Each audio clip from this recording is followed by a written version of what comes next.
మధ్యలో అమ్మాయి అంటే ఒక కొద్దిగా కోలుకున్న తర్వాత సడన్ గా మరి హార్ట్ స్ట్రోక్ లాగా కార్డియాక్ అరెస్ట్ తోటి మళ్ళీ కోమాలోకి వెళ్లిపోయి చనిపోవడం జరిగింది. అయినా కూడా మా యొక్క ఎమ్మెల్సీ దండ విఠల్ గారు మొత్తం అక్కడ కాపలా ఉన్నట్టుగానే ఉండి పర్యవేక్షణ చేయడం జరిగింది. మరి హైదరాబాద్ నిమ్స్ కంటే ఇంకా అత్యున్నతమైనదైతే నిమ్స్ మనందరికీ అత్యున్నతమైన హాస్పిటల్. దాంట్లో మేము ట్రీట్మెంట్ ఇచ్చే ప్రయత్నం చేసినాం. 25 రోజులు ప్రయత్నం చేసినాం. అంతిమంగా సరే కొన్ని ఇబ్బందులతోటి ఆమె చనిపోయింది. అయినా కూడా మేము అన్ని రకాలుగా ఆ కుటుంబానికి భరోసానిచ్చినాం, ఆదుకుంటున్నాం. కానీ మీ హయాంలో ఒక్క పిల్లగాడు చచ్చిపోయినా, ఒక్క అమ్మాయి చచ్చిపోయినా, ఒక్క రోజున మీరు ఒక్క మంత్రి అయినా పోయిందా? ఇవాళ ముసలి కన్నీళ్లు కాస్తున్నారు. ఇవాళ ఈ హాస్టళ్లలో జరిగే వాటి వెనుక కుట్రలు కూడా మేము తొందరలోనే బయట పెడతాం. ఖచ్చితంగా కొంతమంది హాస్టళ్లలో ఉండేటువంటి వాళ్ళతో కూడా కొన్ని లింక్స్ పెట్టుకొని అవన్నీ ఏమేమి జరుగుతున్నాయో అవన్నీ కూడా బయటికి తీస్తాం.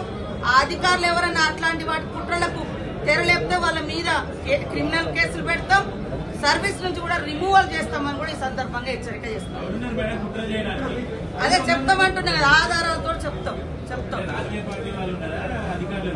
అదే వెనుక రాజకీయ పార్టీ ఉంటారు, ముంగట ఎవరో ఒకరు వాళ్ళ అన్యాయాలు వాళ్ళకి సంబంధించిన చెప్తాం. మాకు డౌట్స్ ఉన్నాయి.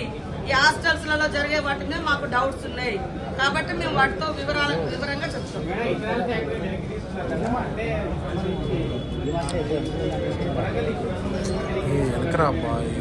అక్కడ గ్రామ సభ జరుగుతుంది. గ్రామ సభలో ఏం చేసిరో లోకానికి అంతా తెలుసు. దాన్ని కప్పిపుచ్చుకోవడానికి ఏం చేశారు వీళ్ళు? గ్రామ సభలు కూడా లేకుండా ఇట్లాంటి పర్మిషన్లు ఇచ్చారు. మనకి ఎక్కడైనా కూడా ఏ కంపెనీ అయినా కూడా ఒకటి ఏదైనా ల్యాండ్ అక్విజిషన్ జరగాలంటే కొంత గ్రామ సభలు జరగాలి. వీళ్ళు మరి అనేక గ్రామాలలో గ్రామ సభలు లేకుండా లారీలలో రైతులను, జనాలను పశువులాగా ఎక్కించి రాత్రి పోలీసులను పెట్టి తరలించినటువంటి ఘటనలు కొండపోచమ్మ కావచ్చు, లేకుంటే మేఘలగా మల్లన్న సాగర్ కావచ్చు, మిట్మానేర్ కావచ్చు, ఇట్లాంటి ఎన్నో చేసారు. వాళ్ళ యొక్క నియంతృత్వానికి అది నిదర్శనం. మేము లగ్చర్లలో మరి అక్కడ చేసింది గ్రామ సభ పోతే ఎట్లా లారీ బండలతో కొట్టించారో మీరు చూసారు. కాబట్టి దాని మీద ప్రజల అభిప్రాయం మేరకు ముందుకు పోవడం జరుగుతుంది.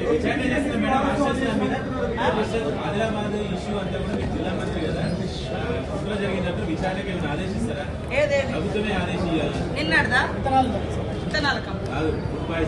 ఫుడ్ పాయిజన్ ఆ విషయంలో నేను అనలేదు. నిరంతరం జరిగే వాటి వెనుక కొన్ని మాకు డౌట్స్ ఉన్నాయి. వాటి అన్నింటినీ కూడా కులంకుషంగా ఎంక్వైరీ చేస్తాం, విచారణలు కూడా సాగిస్తాం, రిపోర్ట్స్ అన్ని కూడా తెప్పించుకుంటాం. వాళ్ళు ఏం చేసిర్రు? మేము చేసినాం. రైతులకు 18,000 కోట్ల రుణమాఫీ చేసినాము. సన్న ఓట్లకు ఇప్పుడు 500 ఇస్తున్నాము. మహిళలకు అందరికి ఫ్రీ బస్ ఇస్తున్నాము. 200 యూనిట్ల కరెంట్ ఇచ్చినాము. 500కే గ్యాస్ సిలిండర్ ఇస్తున్నాము.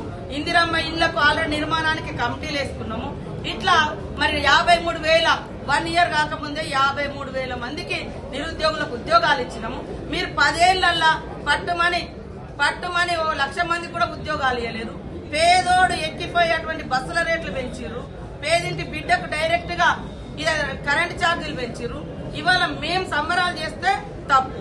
మీరు దావతులు ఇచ్చి చెరువు గట్ల మీద మేకలు పోయండి, అలాయ్ బలాయ్, అది కాదు మేము చేసేది. మేము చేసిన ప్రగతి చెప్పుకుంటున్నాం. చేయాల్సినటువంటి విషయాలను కూడా పబ్లిక్ తో డిస్కస్ చేస్తున్నాం. తద్వారా రైతులకు గాని, మహిళలకు గాని, యువతకు గాని ఒక హోప్, నమ్మకం ఇస్తూ ప్రగతి పదంలో నడవడం కోసం ప్రజల యొక్క సహకారాన్ని తీసుకుంటూ ఈ సభలు నిర్వహించుకోవడం జరుగుతుంది. కానీ వాళ్ళ లెక్క మేకను కోద్దాం, అలాయ్ బలాయ్ చేద్దాం, ఇంకేదో అక్కడెక్కడ ఫంక్షన్లు చేద్దామని మేము చేయట్లేదు. ప్రగతి పదంగా మా ప్రభుత్వము ఈ యొక్క సభలను నిర్వహిస్తా ఉంది. అందరూ సహకరించాలని కోరుతున్నాం.